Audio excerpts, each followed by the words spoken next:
Dragon fire roars into the sky.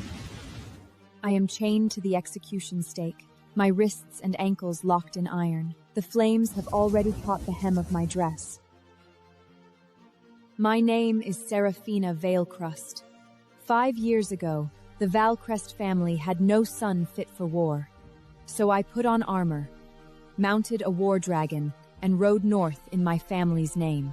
I fought for the Veilcrest family, bled for the Veilcrest family, won honors for the Veilcrest family, and crawled back alive from mountains of corpses. And now, the people standing below to watch me burn are also the Valcrest family. Below me, Lysandra stands in the ceremonial robes that should have been mine, holding my fiancé Adrian's arm. Lysandra, the most cherished daughter of the Veilcrest family.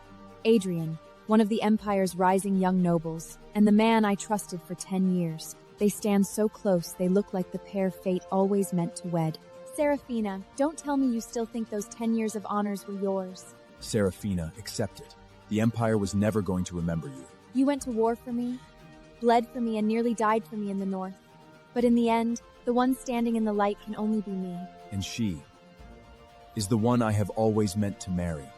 I stare at them as the taste of blood fills my throat. Even now, I remember the day I returned victorious. Foolishly believing my family would welcome me and my fiancé would keep his promise. But what waited for me was not reunion. It was their demand that I surrender the glory I had earned with my life. The dragon fire surges upward and catches my legs. The pain of splitting flesh finally clears my mind. Lysandra, Adrian, you'd better pray I never come back. Seraphina, you're not coming back. The flames climb higher. I burn their faces into my memory and force myself to remember this moment forever. The next instant, the flames swallow my sight whole. I close my eyes in despair, but suddenly, the burning pain disappears. I snap my eyes open. There is no dragon fire, no execution stake. I am standing in the great hall of the Veilcrest family, surrounded by familiar pillars and a room full of hypocrites. At the head of the hall sits Lord Cedric. Beside him is Lady Vivian, my stepmother. Lysandra leans against her with that obedient smile. Adrian is here too. Seraphina, Lysandra has always been delicate. Give the dragonfire honors to her. You should understand your duty to this family. This is better for the Valcrest family, for your sister, and for you, Seraphina. Every word they say is exactly the same as before I died. I lower my head and see my hands whole and unburned. No chains, no wounds, no scorch marks. I have truly come back. I have returned from the execution stake to the very day they first demanded I surrender my glory. My nails bite into my palm until it bleeds. But this time I do not cry. I do not scream. I simply lift my head, slowly, and smile at them. Fine. She can have the dragonfire honors. Everyone in the room lets out a breath of relief. They think I have accepted my fate. But in this life I want more than a single victory. I want them to climb to the highest place on everything they stole from me.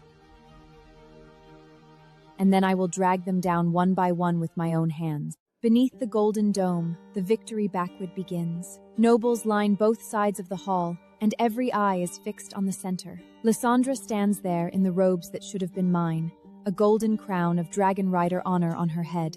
Lysandra, you have rendered great service. What reward do you seek? I ask for nothing for myself.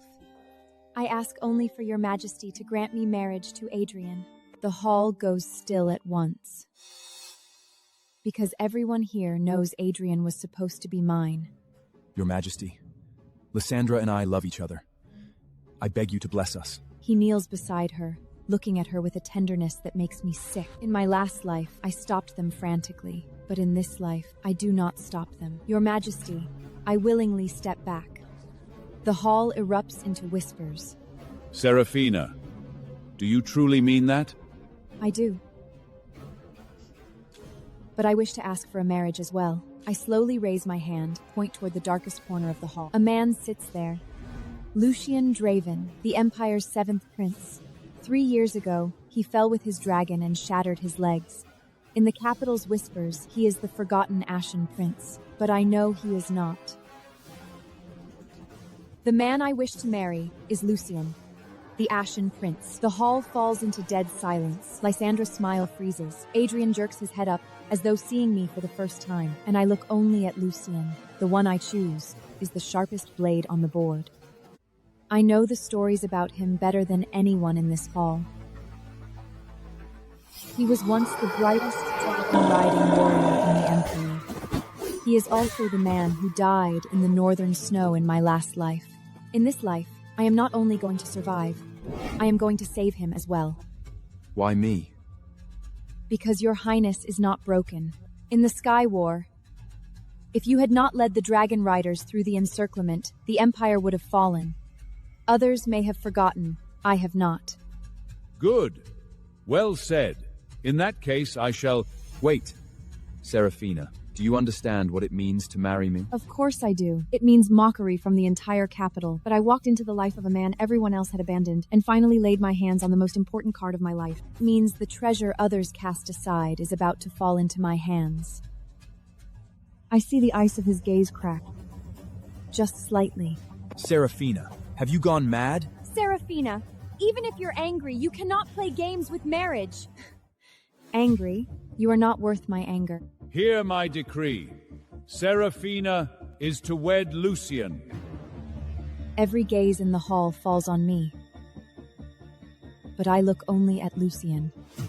From this moment on, the game finally changes hands. Outside the palace gates, a black carriage carved with dragon sigils waits below the stairs. Lucien is waiting for me. Your Highness is waiting for me? I am waiting for one honest answer. If you regret this now, there is still time. Do you think I am using marriage to throw a tantrum? If this is only about getting back at Adrian, I have no interest in playing along. And what about you? Did you wait here to send me away? Or because you're afraid you might actually want this? You are bold. If I weren't bold, I would be facing you now. Lucien watches me for a long moment, then offers me a black obsidian pass seal. This is the Ashenrige pass seal. With it, you can enter Ashenrige. If you regret this, don't come. And if I do come? Then don't look back. Your Highness, should I call this a proposal gift? I lower my eyes to the obsidian pass seal in my palm and smile. This is only a key, the other thing that truly belongs to me. The Dragon Rider command sigil left by the Hawthorne family. I will reclaim that too. The moment I turn around, I meet Lysandra's venomous stare. The palace lanterns are still burning, and Lysandra can no longer hold herself back. Seraphina, what a trick. Adrian cast you aside, so now you cling to the Ashen Prince? You steal my honors, steal my betrothal, and now you lecture me on dignity? It was mine to begin with! You're right, but the light you're standing in was lit with my blood. So what? In the end, you're still marrying a cripple.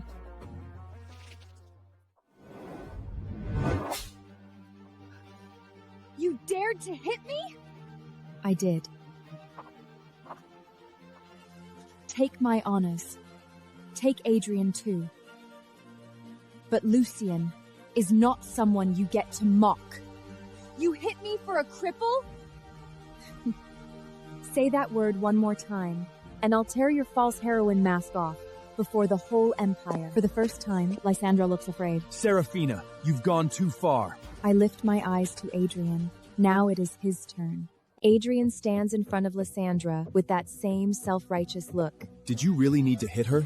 When you stand before me and defend her, have you forgotten whose fiancé you used to be? What stood between us was only a family arrangement. Lysandra has always been the one I loved. Trash belongs only with trash. I return to the Veilcrest estate, and Lady Vivian summons me to the Great Hall at once. Begging to marry a crippled prince in public?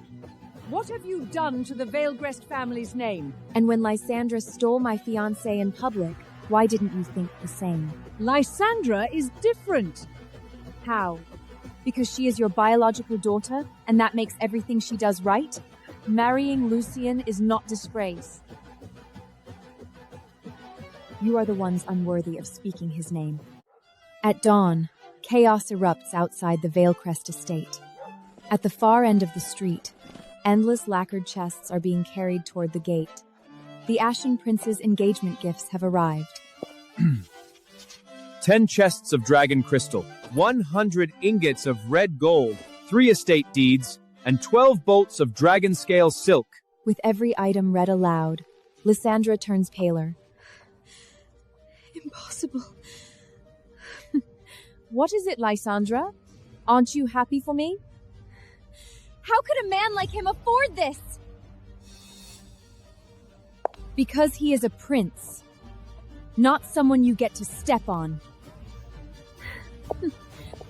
Such fortune, Seraphina. Cast aside by Adrian last night, and accepting the Ashen Prince's gifts this morning.